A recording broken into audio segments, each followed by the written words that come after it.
નમસ્કાર, GSTV news જોઈ રહ્યા છો આપ. હું છું માનસી. આજે વાત કરવી છે સૌથી વધારે ચર્ચા જગાવનાર મુદ્દાની, અને તે છે એએમસીના ક્લાસ 2 અધિકારીની. એ અધિકારી કે જેને મહિને 82,000નો પગાર મળે, અને એ અધિકારી કે જેની કામગીરી માટે કે હંમેશા કટિબદ્ધ હોય, પણ હવે આ અધિકારીને તો આ મહિને અપાતો પગાર જાણે ઓછો પડ્યો હોય તેમ લાગે છે. કારણ એવું છે કે શાહપુરના એક ક્લાસ 2 અધિકારી કે જેણે 10 વર્ષની નોકરીની અંદર બનાવી લીધા છે કરોડો રૂપિયા. આખરે કેમ આ શાહપુરના વોર્ડ ઇન્સ્પેક્ટર સુનિલ રાણા પર ચર્ચા કરવી જરૂરી બની છે? તો તેનું કારણ એ છે તેમની સંપત્તિ. પણ હવે આ જ વાત કરવી છે કે આ બાબુઓની કે ભ્રષ્ટાચારી બાબુઓની હવે ખેર નથી.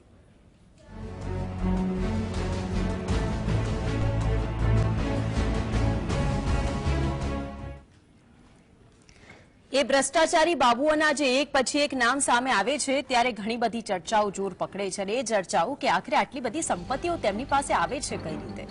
ગાંધીના ગુજરાતની અંદર ભ્રષ્ટાચારની બોલબાલા અત્યારે વધી ગઈ છે. જ્યાં જુઓ ત્યાં ભ્રષ્ટાચારની વાતો થાય છે, ભ્રષ્ટ અધિકારીની વાતો થાય છે, નકલીની વાતો થાય છે.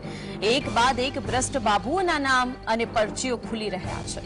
જે નામો સામે આવે છે તેને સાંભળીને તમને પણ ચોંકી જવાય કે આખરે આ અધિકારી પર ભ્રષ્ટ કઈ રીતે હોઈ શકે. અમદાવાદ એએમસીના કર્મચારી છે અને તેમનું નામ સામે આવ્યું છે. અપ્રમાણસર આવક કરતા વધુ મિલકત મુદ્દે ફરિયાદ નોંધાઈ છે. તેમની જેટલી આવક નથી તેનાથી વધારે તો તેમની સંપત્તિ છે. આ ક્લાસ 2 અધિકારી જે સુનિલ રાણા, તેમની સામે અપ્રમાણસર મિલકતનો ગુનો નોંધાયો છે. 306% જેટલી વધુ મિલકત મળી આવતા ચકચાર મચી જવા પામી છે. તેમની આવક કરતા પણ વધારે તેમની મિલકતો મળી આવી. 10 વર્ષની અંદર 2.75 કરોડની અપ્રમાણસર મિલકત મળી આવતા તપાસનો ધમધમાટ તેજ બન્યો છે. આખરે તપાસને અંતે મોટો ઘટસ્ફોટ થઈ શકે છે કે આખરે તેમને આ કટકી ક્યાં કરી, ક્યાં ભ્રષ્ટાચાર કર્યો, ક્યાંથી પૈસા લીધા. ત્યારે અનેક પ્રશ્નો અહીં ઉઠી રહ્યા છે. વધુ માહિતી માટે અમારા સંવાદદાતા વિરેન્દ્ર ભાટી જોડાઈ ગયા છે. વિરેન્દ્ર, જેમનું નામ સામે આવ્યું છે એ ક્લાસ 2 અધિકારી શાહપુર વોર્ડ ઇન્સ્પેક્ટર છે સુનિલ રાણા, જેમની સામે અપ્રમાણસર મિલકતનો ગુનો નોંધાયો છે. અત્યારે શું અપડેટ છે તેને? બિલકુલ જે માનસી કે અમદાવાદ મ્યુનિસિપલ કોર્પોરેશન એટલે કે અમદાવાદ માટે ફરજ બજાવતા જે સુનિલ કુમાર કમુદચંદ્ર રાણા છે, જે વોર્ડ ઇન્સ્પેક્ટર વર્ગ 2 ની અંદર ફરજ બજાવે છે, ને તેમના વિરુદ્ધ અપ્રમાણસર મિલકતનો જે ગુનો દાખલ કરવામાં આવ્યો છે તેની અંદર અત્યાર સુધીમાં જોવા જઈએ માનસી તો 10 વર્ષની અંદર તેમની આવક 75 લાખ રૂપિયા થાય છે. આની જોડે જો બીજી આવક સરખાવવામાં આવે તો તેમની પાસેથી 2.75 કરોડ રૂપિયા મળી આવ્યા છે. એટલે કે 305% વધુ અપ્રમાણસર મિલકત મળી આવી કહેવાય. જો આ ક્લાસ 2 અધિકારી છે તેમની પાસે 3 મકાન અને તેની સાથે 1.50 કરોડ એટલે કે 1.5 કરોડ રૂપિયાની ફિક્સ ડિપોઝિટ પણ મળી આવી છે. એસીબી દ્વારા હાલ ગુનો દાખલ કરવામાં આવ્યો છે, ને તેમને હજી સુધી કોઈ ધરપકડ નથી કરવામાં આવી. માનસી સૌથી મોટો પ્રશ્નાર્થ ચિહ્ન એ છે, કારણ કે તેમને વિરુદ્ધ ગુનો તો દાખલ થયો પરંતુ હજી સુધી કોઈ ફરિયાદ દાખલ નથી કરવામાં આવી. તો બીજી બાજુ માનસી જોવા જઈએ તો વર્ષ 2023 સુધીમાં એસીબીએ 199 ફરિયાદ નોંધી હતી, જેની અંદર 276 લાંચિયાઓની ધરપકડ કરવામાં આવી છે. બીજી બાજુ એસીબીના જે આંકડા મુજબ સૌથી વધારે ભ્રષ્ટાચારી કહી શકાય એટલે રાજ્યનું ગૃહ વિભાગ છે, પોલીસ વિભાગ આવતું હશે, એટલે કે ગૃહ વિભાગની અંદર સૌથી વધુ લાંચિયા અધિકારીઓ મળી આવ્યા હોય છે.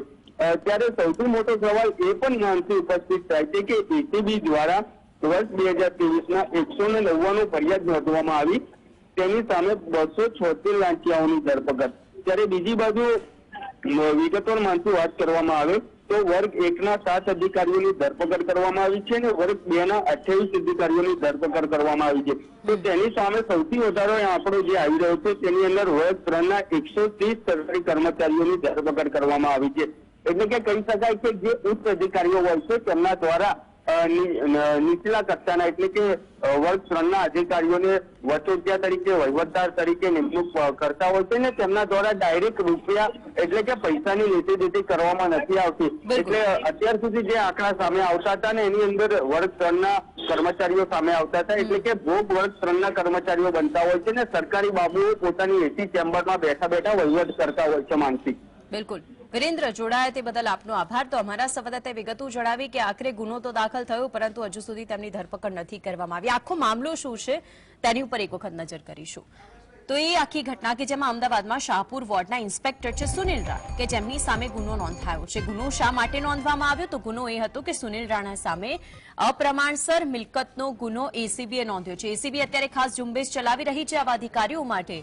2010 થી 2020 સુધીના 10 વર્ષની અંદર તેમની પગારની આવક હતી, તે પગારની આવક કરતા પણ તેમની પાસે સૌથી વધારે સંપત્તિ મળી આવી, જેની સામે તેમણે રૂપિયા 2.75 કરોડની અપ્રમાણસર મિલકતો વસાવી હોવાનો આરોપ છે. તેમાં પત્ની દીકરીના નામે 3 મકાન છે, જેમાં રૂપિયા 1.50 કરોડની ફિક્સ ડિપોઝિટનો પણ સમાવેશ થઈ જાય છે. આ મિલકતો કે જે સુનિલ કુમારને કાયદેસરની આવક કરતા 306.11% વધારે છે. વોર્ડ ઇન્સ્પેક્ટરના વોર્ડમાં થતા ગેરકાયદેસર બાંધકામો અટકાવવા આની વાત થઈ રહી છે કે આખરે વોર્ડ ઇન્સ્પેક્ટરની કામગીરી શું હોય છે? જે ગેરકાયદેસર બાંધકામો હોય તેને અટકાવવામાં આવે, ગેરકાયદેસર બાંધકામ અટકાવી ન્યાયિક રીતે તેનો ઉકેલ લાવવાની કામગીરી વોર્ડ ઇન્સ્પેક્ટરની હોય છે. મ્યુનિસિપલ પ્લોટમાં દબાણ ન થાય તેનું પણ તેમને મોનિટરિંગ કરવાનું હોય છે કે આખરે કોઈ પણ ગેરકાયદેસર દબાણ ન કરવામાં આવે.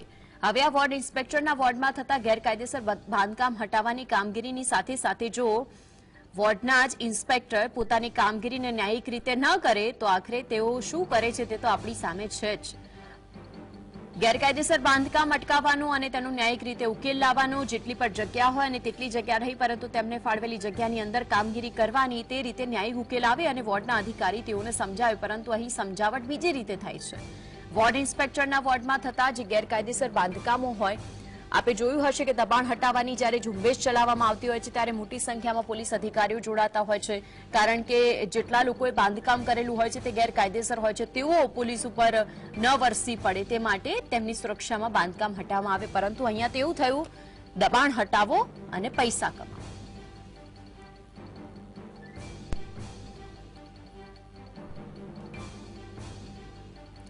હવે આ સમગ્ર મુદ્દે ઘણા બધા પ્રશ્નો ઉઠી રહ્યા છે. પ્રશ્ન એ સૌથી મોટો થાય કે આખરે જે પૈસા મળતા હતા, જે પગાર મળતો હતો, તેનાથી શું અસંતોષ હતો આ વર્ગ 2 ના અધિકારીને?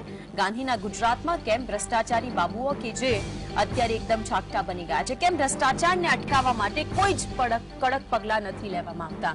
કેમ સરકારી બાબુઓ કટકી કરીને ગેરકાયદેસર સંપત્તિ મેળવે છે? આ સૌથી મોટો સવાલ છે. ત્યારે મુદ્દો એ પણ છે કે આખરે આ ગેરકાયદેસર બાંધકામ સાથે જોડાયેલા લોકો પાસેથી પૈસા કઈ રીતે આ લોકો કમાતા હશે? પ્લાન પાસ કરાવવા માટે શા માટે ગેરકાયદેસરનો રસ્તો અપનાવે છે? આવા ભ્રષ્ટાચારી બાબુઓ સામે કડક હાથે કાર્યવાહી આખરે ક્યારે કરવામાં આવશે?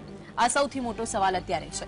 ત્યારે આપણી સાથે આ અંગે ચર્ચા કરવા માટે દીપક વ્યાસ કે જે નિવૃત્ત એસીબી અધિકારી છે તેઓ જોડાયા છે અને ધર્મેન્દ્ર ફોફાણી કે જે વકીલ છે, એડવોકેટ, તેઓ પણ આપણી સાથે જોડાયા છે. આ બંનેનું સ્વાગત છે જીએસટીવીની અંદર. દીપકભાઈ, સૌથી પહેલા તો આપની પાસે આવું છું કે એસીબીની જે કામગીરી સામે આવી અને તેમાં તો આજે વર્ગ 2 ના અધિકારી સામે આવ્યા, ત્યાં ક્યાં તેમની પગાર સ્લીપ જાય છે, ક્યાં તેમનો પગાર જાય છે અને એ સિવાય તેમની સંપત્તિ ક્યાં જાય છે, તેના ઉપરથી તો એવું જ કહેવાય કે દબાણ હટાવીને પૈસા કમાવાનું તો આમની જોડેથી શીખવામાં આવે. સર્વપ્રથમ તો આપને જણાવીશ કે ભ્રષ્ટાચાર એ આ લોકશાહીનું કેન્સર છે. ભ્રષ્ટાચાર દરેક જગ્યાએ વ્યાપ્ત છે. ભ્રષ્ટાચારની અંદર જે જગ્યાએ પ્રસ્તુત કેસની અંદર જે અધિકારી પકડાયા છે, જેની પાસે આ મિલકત મળી છે, તો રાજ્ય સેવક જે રાજ્ય સરકારની જે કર્મચારી જે સેવા કરે છે તે સેવાવર્તણૂક નિયમો એ લોકોને લાગુ પડે છે અને દરેક કર્મચારી ક્લાસ 3 ના કર્મચારી દર 5 વર્ષે પોતાનું મિલકતનું પત્રક પોતાના સત્તા અધિકારીને મોકલવાનું હોય છે અને ક્લાસ 2 ક્લાસ 1 અધિકારીઓએ પોતાનું વાર્ષિક પોતાનું જે કઈ આવક હોય એ સંદર્ભનું પોતાનું મિલકતનું પત્રક પોતાના શિસ્ત અધિકારીને મોકલવાનું હોય છે. પ્રસ્તુત કેસમાં આપણે જઈએ કે આપણે જે વાત કરી લાંચના છટકાઓની, લાંચના છટકાઓમાં જે લોકો લાંચનું છટકું આપીને પોતે અસંતોષ આવે એ લોકો જ ફક્ત 5 થી 10% લોકો જ પોલીસ પાસે આવે છે કે એસીબી પાસે આવે છે, પરંતુ 90% લોકો પોતે એવું જાણે છે કે કજિયાનું મોં કાઢવું, આપણે શા માટે આપણો ધંધો કરવો છે, આપણું નામ ખરાબ થશે, તો એ કરીને પોતે પૈસા આપીને કોમ્પ્રોમાઇઝ કરીને પોતે જે વાતાવરણ કરપ્શનનું હોય છે એને સ્વીકારવું પડતું હોય છે. એટલે પ્રસ્તુત કેસમાં 90% જગ્યા જે અધિકારીઓ જે ડાયરેક્ટ કરપ્શન કરે છે, જે અંડરકવર કરપ્શન હોય છે, કોઈ પણ વ્યક્તિને કોઈ પણ ખાલી કઈક રેવન્યુ એને કરવાનો હોય, એને કરવાથી જમીનના લાખો રૂપિયા થઈ જવાના હોય, તેમાં 10-15 લાખ રૂપિયા એ બિલ્ડર એને આપે તો બિલ્ડર એવું કહે છે મને કન્યાની કેળ ઉપર ભાર છે, મને નફા ઉપર જે છે એ છે. એટલે એટલા માટે એવા વ્યક્તિઓ જે ઘણા બધા છુપાયેલા રુસ્તમો છે એ લોકો આવી રીતે કરપ્શન કરે છે. અને કરપ્શન એ એવી વસ્તુ છે કે દર વર્ષે રાજ્ય કર્મચારીઓની આપણે જયારે વાત કરીએ કે પ્રમાણસર મિલકતની, તો એક વર્ષ દરમિયાન પોતે કરેલા કોઈ પણ નાના મોટા દબાણ હિસાબો પોતાના શિસ્ત અધિકારીને આપવા જોઈએ. અને સાથે સાથે એ પણ વસ્તુ છે કે સેવાનિવૃત્ત નિયમો અને રાજ્ય સરકારના સર્ક્યુલર પ્રમાણે જે વ્યક્તિ પોતાના જે સરકારી કર્મચારી છે એના સ્વજનો કોઈ પણ કાયદેસર કોઈ નોકરી કરતા હોય તે સંદર્ભની એના શિસ્ત અધિકારીને એને જાણ કરવી જોઈએ. અને એની જે આવક થઈ હોય એ સંદર્ભમાં બી શિસ્ત અધિકારીને જાણ કરવી જોઈએ કે મારી પત્ની ઇન્કમટેક્સ ભરે છે, એનો પાન કાર્ડ નંબર સો છે, એની પાસે આ આવક છે, અને એ સંદર્ભની જણાવે. એ ન જણાવે તો માની લેવાનું કારણ છે કે એ પોતે અપ્રમાણસરથી મિલકત મેળવેલી હોય. અને પ્રસ્તુત કેસમાં આજે 2 કરોડની જે પ્રોપર્ટી આપણે એમની મળી છે એ તો હજી મારી દ્રષ્ટિએ ખૂબ ઓછી ગણાશે. ઘણા બધા હિડન ઇન્વેસ્ટમેન્ટ હશે કે જે ઇન્વેસ્ટિગેશનમાં એના ઘરની ઝડપી કરવામાં આવશે, એની પૂછપરછ કરવામાં આવશે, ક્રોસ ઇન્વેસ્ટિગેશન કરવામાં આવશે, એમાં ઘણી બધી વસ્તુઓ નીકળશે. તો આ માટે અપ્રમાણસર મિલકત માટે હું મારા એસીબી ની અંદર હું પીઆઈ તરીકે હતો અને આસિસ્ટન્ટ કમિશનર તરીકે પણ હતો. તો મારા અનુભવ એવો છે, લોકો જાગૃત થાય, લોકો એસીબી પાસે આવે, પોતાની ફરિયાદને પોતે જણાવે, અને જે ફરિયાદ કરનાર અધિકારી પણ જો એની અંદર અશિસ્ત જણાવે કે કંઈ પણ વાંચું ચૂકું કરતો બતાય તો એ સંદર્ભના શિસ્ત અધિકારીને પણ આપણે જાણ કરવી જોઈએ. દરેક વ્યક્તિ કાયદાથી બંધાયેલો છે, રૂલ ઓફ લો બધા માટે સરખો છે. અને ભ્રષ્ટાચારનો આવી વસ્તુ અપ્રમાણસરની મિલકતો શોધવામાં આવશે તો એના કારણે બીજા ભ્રષ્ટાચારી અધિકારીઓ પર લગામ લાગશે અને એક સારા સમાજમાં આપણે સારું નિર્માણ કરીશું. બિલકુલ, ખૂબ સાચી વાત કહી કે જો જાગૃતતા આવશે તો પછી આવા અધિકારીઓ લાંચ લેતા પણ એક વખત વિચાર કરશે કે આપણી ફરિયાદ પણ આગળ થઈ શકે તેમ છે. ધર્મેન્દ્રભાઈ, આપની પાસે આવું છું કે આ એક એવો માત્ર કિસ્સો નથી કે કોર્ટની અંદર આવી એક મેટર તો પેન્ડિંગ નહીં હોય કે પછી એસીબીના અધિકારીઓ દ્વારા ગોઠવાયેલું છટકું આ એક માત્ર નહીં હોય. આવા તો કેટલા બધા કિસ્સાઓ સામે આવી ચૂક્યા છે જેમાં મિલકત કરતા તેઓ જેટલું કમાય છે તેના કરતા પણ તેમની પાસે આટલી બધી સંપત્તિઓ, અને આવા ભ્રષ્ટાચારીઓને લઈને આપનું શું કહેવું છે? કદાચ સદંતર ખુલ્લેઆમ ભ્રષ્ટાચાર ચાલતો હોય છે, દરેકને ખબર હોય છે. નાના કર્મચારીઓ વીઆઈપી ગાડીઓ લઈને ફરતા હોય છે, કોઈ ત્રાહિત વ્યક્તિના નામે ગાડીઓ ખરીદાય છે. આ બધું જ નજર સામે હોવા છતાં કોઈ જ કાર્યવાહી થતી નથી. દરેક નગરપાલિકા અને મહાનગરપાલિકાઓમાં જે બાંધકામ શાખા અને દબાણ માટેની જે શાખાઓ છે તેના અધિકારીઓ અને તેમના ઉચ્ચ અધિકારીઓ ખુલ્લેઆમ ભ્રષ્ટાચાર થવા દેતા હોય છે. ક્યારે પણ એવી કોઈ ધ્યાને નથી આવતું કે કોઈ દબાણ અથવા તો ગેરકાયદેસર બાંધકામ જે નકશાથી વિરુદ્ધ થઈ રહ્યું હોય એ અટકાવવા માટે પ્રત્યક્ષ પ્રયત્ન કર્યા હોય. એક એવી મોડસ ઓપરેન્ડી હોય છે કે દરેક જગ્યાએ કેટલાક અરજદારો હોય છે. આવા અરજદારો આવા બાંધકામ બાબતે એક અરજી કરે, એ અરજી કર્યા પછી સેટલમેન્ટ થાય, એ સેટલમેન્ટમાં અધિકારીઓનો પણ ભાગ હોય, અને પછી એ અરજી બાબતે અરજદારનું નિવેદન લેવામાં આવે કે મારે હવે કોઈ કાર્યવાહી નથી કરવી. પણ એ રેકોર્ડ ઉપર આવેલી હકીકત હોય કે ગેરકાયદેસર બાંધકામ થયેલું છે અને એ બાંધકામ અટકાવવાની જવાબદારી બાંધકામ શાખા કે દબાણ શાખાની હોય તો પણ આવા અરજદારના જવાબ લઈ તોડપાણી કરી અને અરજીઓ ફાઇલ કરી દેવામાં આવે છે. આ સિવાય કોઈ પણ ડિપાર્ટમેન્ટ એવું નથી. કદાચ એસીબી ની પણ વાત કરીએ તો એસીબી ભલે જાહેરાતો મોટી મોટી કરે, વ્યાસ સાહેબે કીધું કે એસીબી પાસે જવું જોઈએ. હું એક મેટરમાં આધાર પુરાવા સાથે એસીબી ની ડફનાળા ઓફિસે જઈ અને રજૂઆત આપી આવેલો છું. મારી એ રજૂઆત 4 વર્ષ થયા. માત્ર ને માત્ર અલગ અલગ અધિકારીઓ, રેવન્યુ ડિપાર્ટમેન્ટના એક મામલતદારની અપ્રમાણસરની મિલકતના આધારો સાથે મેં રજૂઆત આપેલી. એસીબીએ સીધી જ ફોરવર્ડ કરી કલેક્ટર બનાસકાંઠાને, કલેક્ટર બનાસકાંઠાએ ફોરવર્ડ કરી નાયબ કલેક્ટર ડીસાને, નાયબ કલેક્ટર ડીસાએ મારું નિવેદન લેવા મને બોલાવ્યો, વારંવાર ધક્કા ખવડાયા. પછી મામલતદાર અને ડીવાયએસપી ને તપાસ સોંપી, ત્યાં પણ હું ગયો, મેં મારા નિવેદન, આધાર પુરાવા બધું આપ્યું. આજ સુધી કંઈ જ થયું નથી. એક કિસ્સામાં મારા ધ્યાનમાં છે કે એસીબી ની કમિશનરની ઓફિસમાં એક અરજી મોકલવામાં આવી કે પોલીસના તપાસ અધિકારી બટાકાની છેતરપિંડી ના થઈ હોય છતાં ખોટી ફરિયાદ લઈ અને અર્નેશ કુમાર, ધર્મેન્દ્રભાઈ એવું કહો છો કે આખરે પછી છેલ્લે બધું સેટલ જ થઈ જાય છે કોઈ પણ વસ્તુ હોય? હા, મોટા ભાગે એવું થાય છે. અને જે અરજદાર દોઢ ડાયો થઈને ન્યાય મેળવવા નીકળે છે એ વધારે ડાયો વધારે ખરડાય એવી કહેવતનો ભોગ બને છે. જે વકીલ પણ કદાચ કોઈ આવી સલાહ આપે છે તો એ વકીલ માટે પણ સતત નેગેટિવ એપ્રોચ હોય છે. કોઈ પણ આધાર પુરાવા સાથે, જો અત્યારે હું એવું માનું છું કે ડીઆઈઆર કચેરી જે રીસર્વે બાદ સૌથી વધુમાં વધુ ભ્રષ્ટ છે, ખોટા રેકોર્ડ તૈયાર કરી ખોટી જમીનો, સરકારી જમીનો પણ ખાનગી વ્યક્તિઓના નામે કરી નાખે છે. આ બાબતની રજૂઆતો બાબતે કોઈ કાર્યવાહી થતી નથી. પોલીસ ડિપાર્ટમેન્ટમાં સૌથી ભ્રષ્ટ દરેક જિલ્લાના એલસીબી અને એસઓજી હોય છે, અને તાજેતરમાં જુનાગઢમાં તો પ્રત્યક્ષ પુરાવા પણ મળ્યા છે. એસઓજી અને એલસીબી જાણે તોડ પાણી માટેની જ ઓફિસો હોય એવું વર્તન થતું હોય છે. કદાચ હું અત્યારે આ મારું નિવેદન આપું છું તો કોઈ એસઓજી કે એલસીબી મને પણ નિવેદન લેવા બોલાવે, તમે શેના આધારે આ કહો છો? પણ મારો આધાર એ છે કે કોઈ પણ ગામમાં જાઓ, દારૂના અડ્ડાના સ્ટેન્ડ માટે, જુગારના અડ્ડાના સ્ટેન્ડ માટે. પણ અહીંયા તો આપણે એસીબીએ જેમને પકડ્યા, જેમની અપ્રમાણસર મિલકત સામે આવી, હવે આખો મુદ્દો કઈ રીતે સામે આવ્યો ધર્મેન્દ્રભાઈ, કે એમની જે પગાર સ્લીપ હતી એ પગાર સ્લીપની અંદર તેમનો જે પગાર હતો તેનાથી પણ વધારે તેમની પાસે સંપત્તિ આવી છે, જે તેઓ વર્ષમાં કમાય છે તેમનાથી પણ વધારે તેમની પાસે સંપત્તિ આવી છે. એ તો બેન સામાન્ય એમના નામે છે, અને એવી મિલકતો શોધાણી છે જે થર્ડ પાર્ટીઓના નામે હોય છે. એના સિવાય ઘણી બધી મિલકતો એવી હોય છે કે જે જંત્રીની કિંમત કરતા, જે દસ્તાવેજ એકચ્યુઅલ થાય છે એના કરતા માર્કેટ વેલ્યુ અનેક ગણી વધારે હોય છે. આવી મિલકતો મેં ઘણી વખત એક સર્વે કર્યો છે, જમીન દલાલો પાસે ચર્ચા થતી હોય ત્યારે જયારે મોટી મિલકતો કોઈ જમીન દલાલ શોધતા હોય એમના કોઈ ક્લાયન્ટ માટે 100 કરોડ 200 કરોડ 500 કરોડની, ત્યારે વાત એવી હોય છે કે કોઈ આઈએએસ અધિકારીને લેવાની છે, કોઈ આઈપીએસ અધિકારીને લેવાની છે, અથવા કોઈ મંત્રીઓએ આ પ્રોપર્ટી લેવાની છે. હવે 500 કરોડની પ્રોપર્ટી કોઈ મંત્રી કે આઈએએસ કે આઈપીએસ અધિકારીના પૈસાથી લેવાતી હોય, 12 રેકર્ડ ઉપર કોઈ અલગ વ્યક્તિ દેખાતો હોય, અને ખેતીની જમીન હોય તો જંત્રી પ્રમાણે ખૂબ જ નાની કિંમત 200 કરોડની પ્રોપર્ટી પણ કદાચ 2, 5, 10, 20 લાખ રૂપિયાના દસ્તાવેજ થતા હોય, અને આ જે કાળું નાણું છે એ આ રીતે છુપાઈ જતું હોય છે. એટલે ધર્મેન્દ્રભાઈ એવું થયું કે પડદાની આગળ જે દેખાઈ રહ્યો છે તે વ્યક્તિ મુખ્ય નથી, પરંતુ તેની પાછળ કામ કરનારા લોકો અને તેની પાછળના લોકો.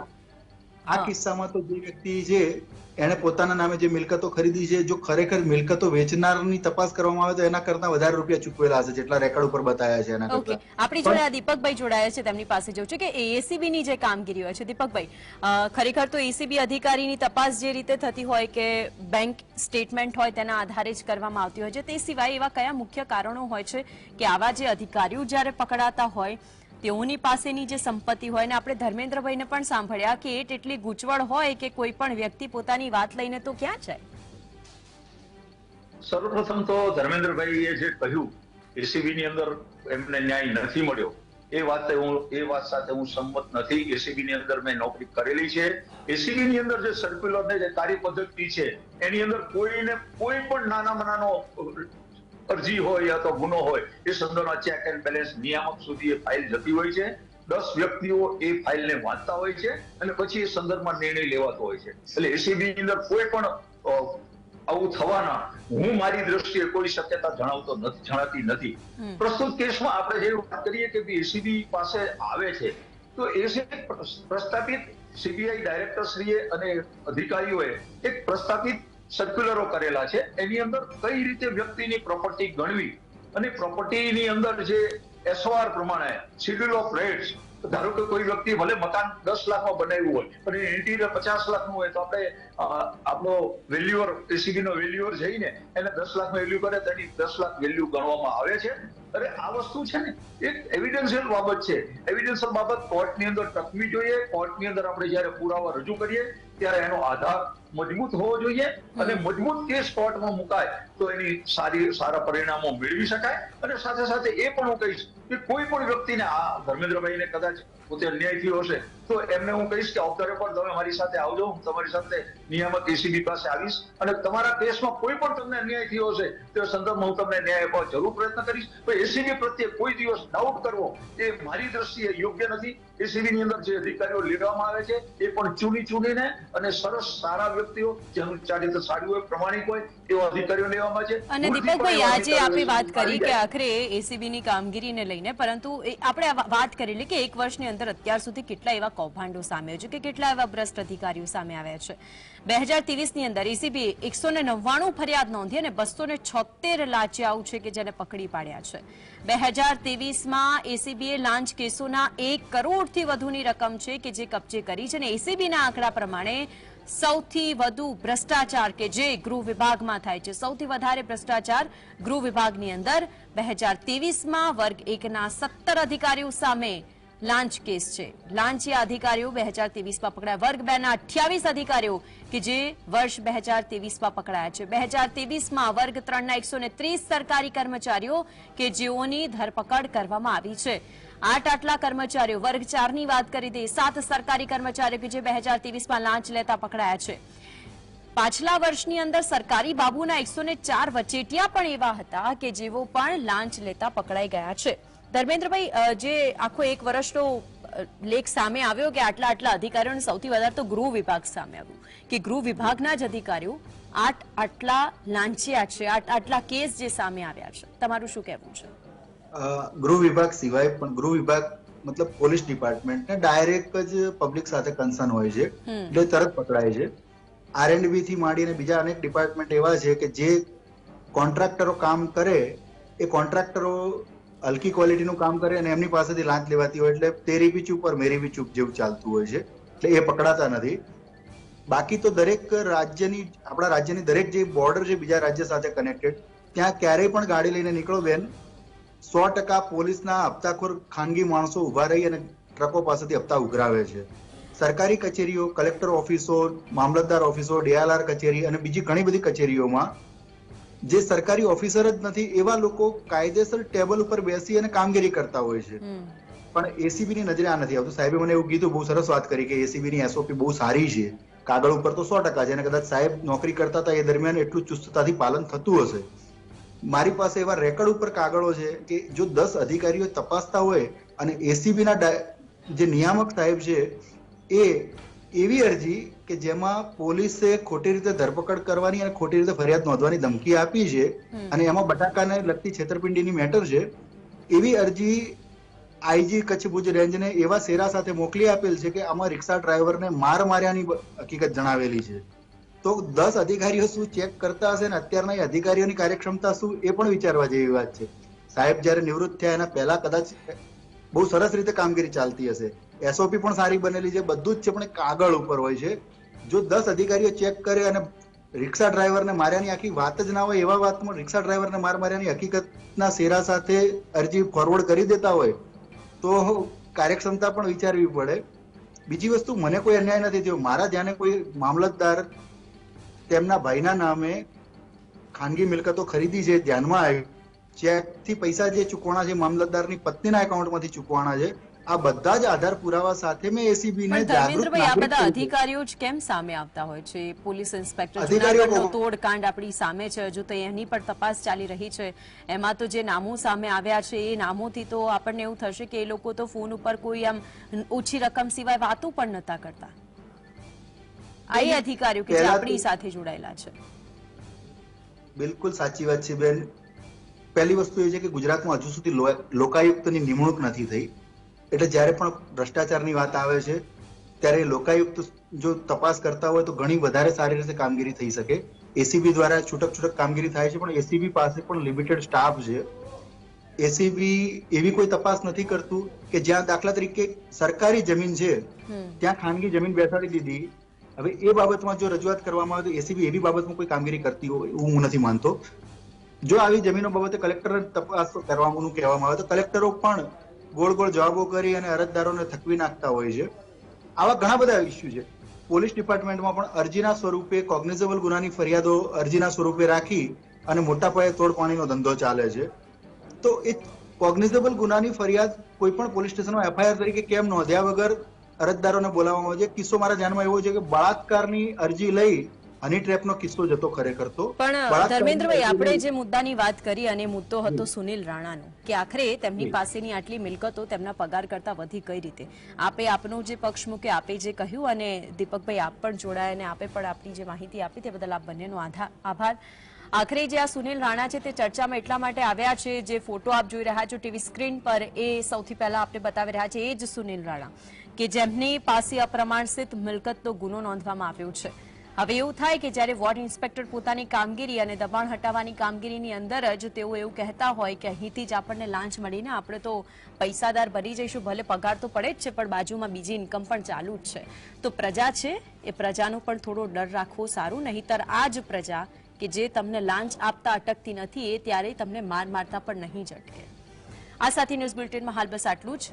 નમસ્કાર.